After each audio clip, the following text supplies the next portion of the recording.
बिस्मिल्लाहिर्रहमानिर्रहीम। मोहतरम नाज़रीन कराम, आज की इतवार की ख़ुसूसी महफ़िल सवाल जवाब की नशिस्त में आप हज़रात का खैर मक़दम इस्तक़बाल है।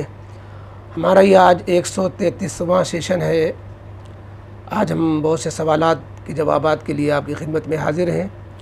हमारे सामने पहला सवाल है जो इससे पहले इतवार में भी ये सवाल आया, लेकिन उसको आज के लिए वादा किया गया कि इसका जवाब अगले इतवार में आप लीजिएगा। जनाब अकरम दीनी चैनल, इन्होंने कमेंट में मेरी वीडियो पर कि वज़ू के बाद आसमान की तरफ निगाह या शहादत की उंगली उठाना, इस पर कमेंट किया था कि उसमें यह कहा गया कि ये सुन्नत से साबित है। तो लिखते हैं कि यहाँ आपसे गलती हुई है, तहक़ीक़ कर लें या फिर अहसनुल फतावा ही देख लें। वज़ू का बाब जिल्द नंबर 10 255। और बात ज़ईफ़ दुआ मिलती है, आप ज़ईफ़ का ही हवाला दे दें। इन्होंने हमारे गुफ्तगू पर 3 सवाल उठाए हैं।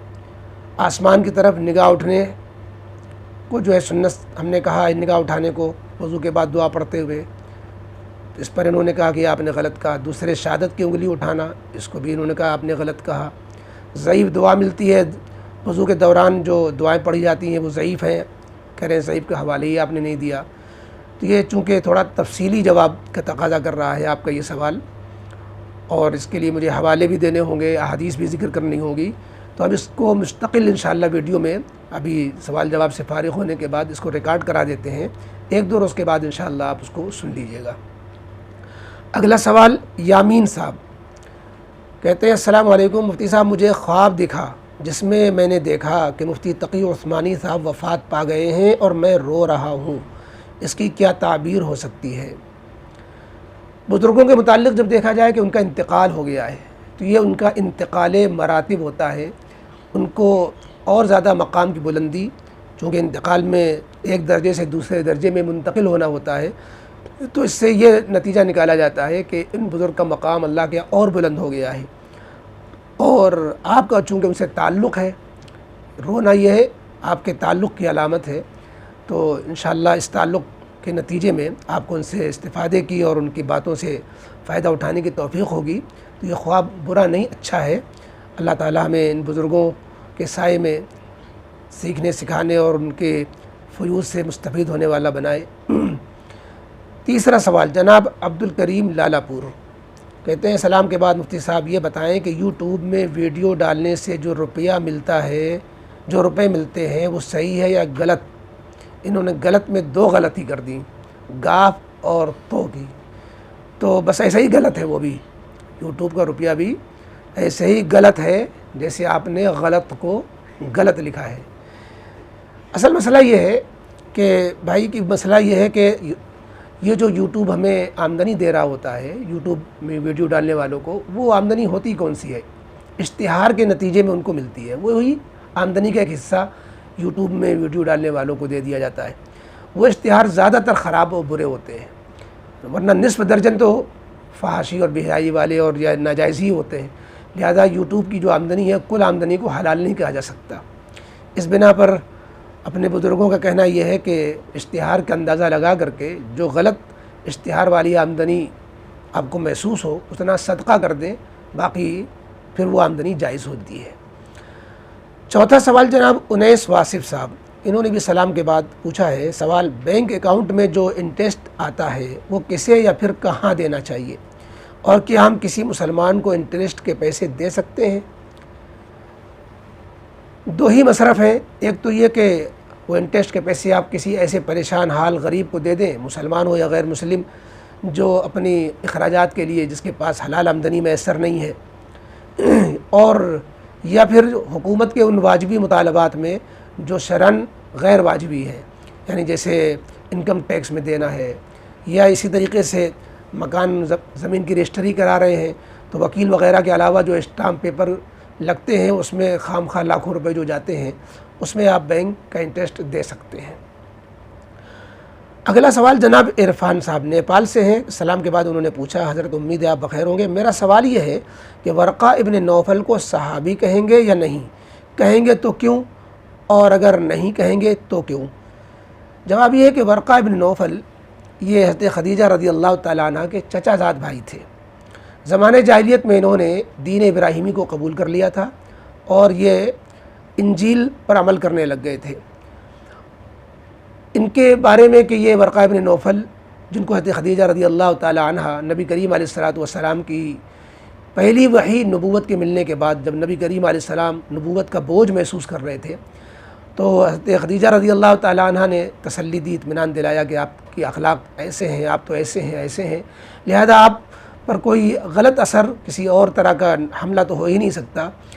बाकी वर्क़ा इब्न नौफल के पास लेके गई, उन्होंने भी यही तसल्ली दी कि आप पर वही फरिश्ता आया था जो मूसा अलैहिस्सलाम पर आता था, ईसा अलैहिस्सलाम पर आता था, और मुस्तक़बिल में आपकी कौम आपको निकालेगी, मैं अगर ज़िंदा रहा तो आपका साथ दूँगा।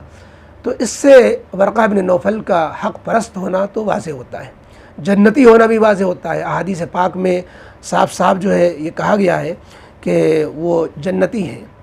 इस बिना पर जो वर्क़ा इब्न नौफल के बारे में जमहूर अहले सुन्नत वल जमात का मसलक है वो ये है कि वर्क़ा इब्न नौफल साबिक़ा दीनों पर अमल करते थे, हक़ रास्ते पर थे, और उनका इंतकाल भी ईमान की हालत पर हुआ है। लिहाजा बाज़ उलमा ने उनको सहाबा तक शुमार किया है, बाज़ ने सहाबा तो नहीं कहा, लेकिन मोमिन होने और अहले जन्नत होने में किसी का भी इख्तिलाफ़ नहीं है। बाकी उनके बारे में अगर आप खंगालेंगे तो कई अक़वाल मिलते हैं। इमाम तबरी, बग़वी, इब्न क़ाने, इब्न सकन वग़ैरह तो कायल हैं कि वो सहाबी थे। चुनांचे अहले सहाबा में जिल्द 6 सफ़ा 607 में बाकायदा इबारत है कि नबी करीम अलैहिस्सलातु वस्सलाम कि वो सहाबी में उनको शुमार किया गया है। और इमाम ज़रकली भी कहते हैं कि वर्क़ा इब्न नौफल के बारे में एक किताब लिखी गई जिसमें उनको सहाबा में शुमार किया गया है। अल आलाम के अंदर वो तफसील मौजूद है।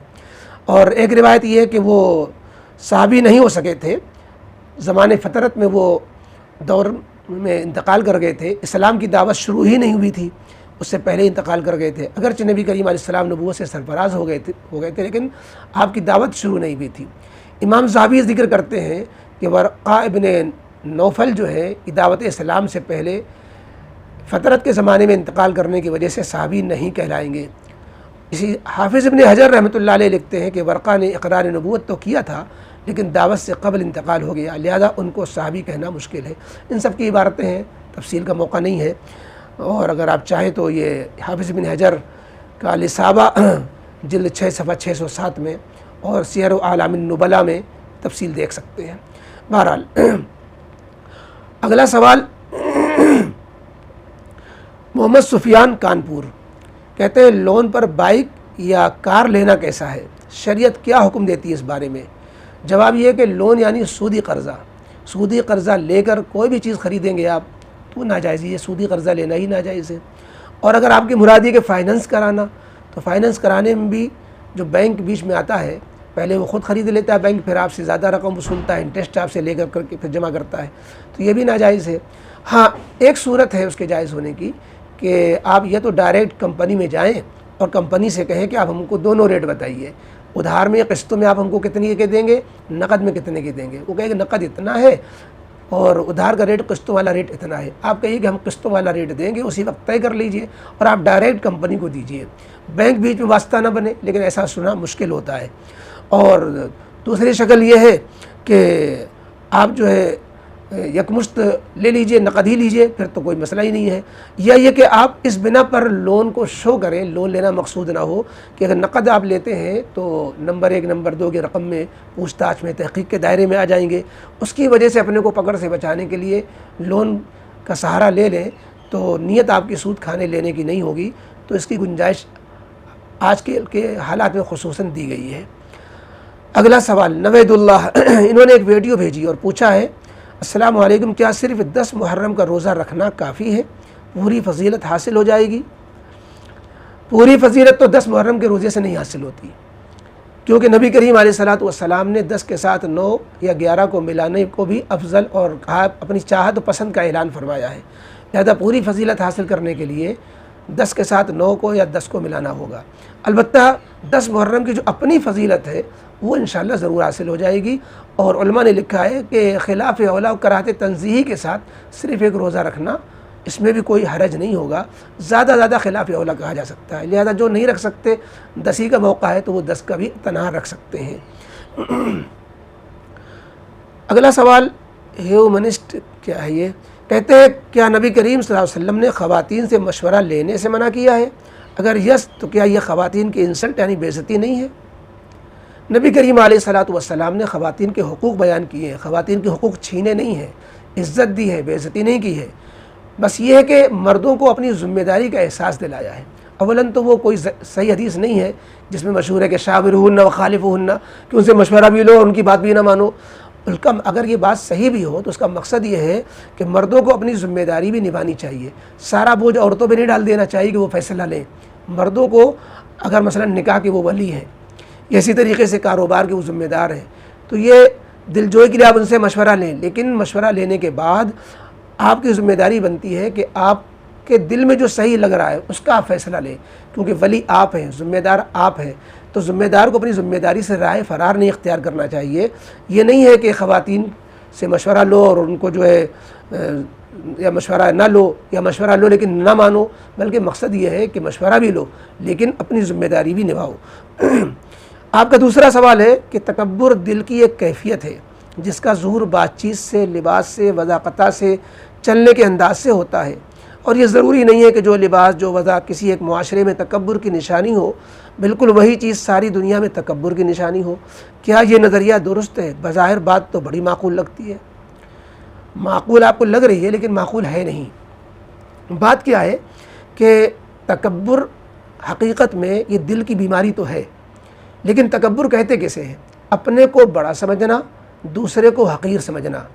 इंसान बहुत अच्छा खाए पिए, ठाठ से किलिचदार जो है कपड़े पहने और ज़र्क बर्क लिबास में रहे, ये कोई तकब्बुर की निशानी नहीं है। तकब्बुर का ताल्लुक़ दिल से है, ज़ाहिरी अहवाल से नहीं है। इसी तरीके से अलबत्ता ये है कि चाल ढाल से कुछ लगता है कि ये जब दिल में तकब्बुर होगा तो चाल ढाल भी बदलेगी। तो इस चाल ढाल बदलने में तो इसमें मुल्कों का फ़र्क नहीं होगा, ना जो है इसमें मुआशरे का कोई फ़र्क होगा। हाँ, लिबास वग़ैरह में हो सकता है, इसलिए, और उसको भी सानवी दर्जे की चीज़ है। असल चीज़ है कि उसका लोगों से बर्ताव कैसा है, वो दूसरों को हकीर तो नहीं समझ रहा है और दूसरे लोग इसको महसूस कर लेते हैं। बाद दफ़ा इंसान बहुत सच धज के रहता है लेकिन हर एक के काम आ रहा है, मीठे बोल रहा है, तो ज़ाहिर है कि उसको कोई नहीं कहता कि ये मुतकब्बिर है। तो इसलिए ये कोई बुनियाद नहीं है। अच्छा खाना पहनना, रहना सहना, अच्छा घर बनाना, ये कोई ना तकब्बुर की निशानी है और न ये कोई ऐसा जो है बुनियादी चीज़ है। असल चीज़ ये है किसी को हकीर न समझे, तकब्बुर न ज़बान पर आए न दिल पर आए। तीसरा सवाल आपका है, क्या अल्लामा अनवर शाह कश्मीरी सहर यानी जादू के मुनकिर थे? हमारी तहक़ीक़ में ऐसी कोई बात अल्लामा अनवर शाह कश्मीरी के से मनक़ूल नहीं है कि वो सहर जादू के मुनकिर रहे हो। और कैसे कोई शख्स मुनकिर हो सकता है? कुरान करीम में पहले पारे में बाकायदा युअल्लिमून अन्नास अस्सिहरा, सहर का लफ्ज़ आया है। सहर की जो भी तारीफ़ करे, ये तो हो सकता है कि सहर इसे कहते हैं, इसे नहीं कहते हैं, सहर इस माना में नहीं होता है, इस माना में होता है, लेकिन सहर का ही कोई इनकार कर दे, ये कैसे मुमकिन है? वो तो इसलिए जो है अल्लामा अनवर शाह कश्मीरी की तरफ सहर की इनकार की निस्बत सिरे से कर देना, ये बिल्कुल बेबुनियाद बात है। अगला सवाल, स्वार्ट डेक क्या है, ये अंग्रेज़ी लफ्ज़ है। कहते हैं बरेलवी की मस्जिद में हय्या अलस्सलाह पर खड़े हों या पहले ही खड़े हो जाएं? अगर मस्जिद बरेलवी की हो तो बैठना बेहतर है या पहले ही खड़े हो जाएं? बस अपनी जान बचाएं, फिर जैसा आप फैसला लें। इसलिए कि सुन्नत पर, मुस्तहब पर अमल करने के लिए अगर कोई नुकसान का ख़तरा हो तो जोखों में न डालें अपने को। लिहाजा अगर आपको लगता है कि हय्या अलस्सलाह पे अगर शुरू से नहीं खड़े होंगे, हय्या अलस्सलाह पे खड़े होंगे तो तब तो ठीक है, वरना लोग जो है उठा के बैठाल देंगे। हमने ऐसा देखा है, एक साहब का हाथ ही उखड़ गया था, बरेली मस्जिद में नमाज़ पढ़ने गए और वो शुरू से खड़े हो गए, तो एक शख्स ने उनके हाथ को ऐसा झटका कि उनको बाद में पलस्तरी बनवाना पड़ गया। तो इसलिए आप मौका महल देख ले, दोनों बातें जायज़ हैं। शुरू से खड़े हो जाना भी जायज़ है, हय्या अलस्सलाह पे खड़े होने भी जायज़ है, और दोनों को मुस्तहब भी कहा जा सकता है। सफ़ों को दुरुस्त करने के लिए शुरू से खड़े होने की अहमियत है और हय्या अलस्सलाह पर खड़े होने की भी इस्तेहबाब की है, हदीस मौजूद है। लिहाजा दोनों चीज़ें अपनी जगह पर सही है। किसी एक पर इसरार और किसी एक को गलत समझना, यही अफराद तफरीद हो गई है जिसने देवबंदी बरेलियों में एक तफरीक से पैदा कर दी है। लिहाजा दोनों चीज़ों पर अमल करने की गुंजाइश है। आप चाहे बैठे रहें, आप चाहे शुरू से खड़े हो जाएँ, मौका महल खुद ही देख लें। आगे अगला सवाल है, समीसा मीना कहते हैं बैठकर बातें करने वालों के पीठ की तरफ रुख करके नमाज़ पढ़ना कैसा है? कोई शख्स सामने बैठा हुआ है और नमाजी पढ़ने वाले के सामने, नमाज़ पढ़ने वाले के सामने उसकी पीठ हो रही तब तो कोई हर्ज ही नहीं है। जब सब बनी हुई होती है तो नमाजी के सामने सबकी पीठ ही होती है। हाँ, बातें कर रहे हो लोग तो उसमें अगर आपको ये अंदेशा है कि उनकी बातों से हमारा खलल पड़ेगा, जहन भटकेगा, इंतशार होगा, तो फिर वहाँ नियत बांधना मकरूह होगा। यकसुई चाहिए नमाज में, वरना नमाज तो बहरहाल हो जाती है। हाँ, चेहरा सामने हो, नमाजी के चेहरे के सामने कोई शख्स चेहरा करके बैठ जाए, वो अलबत्ता मकरूह है। अगला सवाल रेहान खान आलम मार्केट से, इन्होंने कमेंट में सवाल किया सलाम के बाद। कहते हैं अगर जमात के साथ नमाज में एक रकात छूट गई हो और जब आखिरी रकात में इमाम के पीछे सलाम न फेर कर छूटी हुई रकात पूरी करने उठा जाता है, तो उस वक्त अगर गलती से इमाम के साथ सलाम फेर दें तो क्या पूरी नमाज दोहरानी पड़ेगी या फिर क्या तरीक़ा होगा छूटी ही रकात पढ़ने का? अगर आपने इमाम के साथ सलाम फेर दिया है, साथ साथ फेरा है, तब तो कोई बात नहीं है, आपको सजदे सो भी नहीं करना है। फ़ौरन ही याद आ गया, आपने दोनों तरफ सलाम नहीं फेरा, फ़ौरन ही याद आ गया तो आप खड़े हो जाइए, जैसे एक रकात छुट्टी भी पढ़ते हैं जो है सूरह फातिहा और क़िरात मिला करके वो पढ़ें और रकात पूरी करके सलाम फेर दें, इसमें सजदे सो भी नहीं होगा। लेकिन अगर इमाम के सलाम के बाद आपने इत्मीनान से सलाम फेरा तो ये आपकी इमाम के सलाम के बाद गलती नई गलती कहलाएगी, फिर आपको सजदे सो भी करना पड़ेगा। आखिरी सवाल इन्हीं का दूसरा सवाल ये है कि क्या कुरान पाक के ऊपर चश्मा या पेन या ऐसी कोई चीज़ रखना कुरान की बेअदबी है? जी हाँ, एहतियात करना चाहिए, ऐसी कोई सरी बेअदबी तो नहीं है। लोग बेख्याली में रख देते हैं, उनका जहन भी नहीं जाता कि हम बेअदबी कर रहे हैं, हालांकि बेअदबी है। जो लोग जो है हसास होते हैं और जिनके अंदर अदब का गलबा होता है, उन्हें ये बेअदबी खुली हुई महसूस होती है कि कुरान जैसी चीज़ पर कोई किताब रखना सही नहीं, कुरान के ऊपर रहल रखना सही नहीं, कुरान पर कोई और दीनी किताब रखना सही नहीं, तो ये पेन और चश्मा और घड़ी ये रखना ये और ज़्यादा दुरुस्त नहीं। हाँ, वरक़ उड़ रहे हैं उनको रोकने के लिए इस अंदाज से कलम वगैरह रखे जाएँ जिससे जो है कलम से वरक़ जो है, जैसे कलम में ये मसलन कलम है, इस कलम के ऊपर की ये जो है से दबाए हुए हो और कलम नीचे हो जाए, वरक़ ऊपर हो जाए, इस अंदाज से रखें तो ये बेअदबी में नहीं आएगा। यूँ भी खुली हुई बेअदबी नहीं है, ज़रूरत के तहत उसका इस्तेमाल किया जा सकता है, वरना बेअदबी में आ जाएगा। ये थे भाई चंद आपके सवालात जवाबात जो आपके सामने ज़िक्र किए गए। अब हम रुख़्सत चाहते हैं। अल्लाह ताला हम सबको सही इल्म और इल्म नाफ़े पर सही अमल की, अमल मकबूल की तौफ़ीक़ अता फ़रमाए। अस्सलामु अलैकुम व रहमतुल्लाहि व बरकातुहू।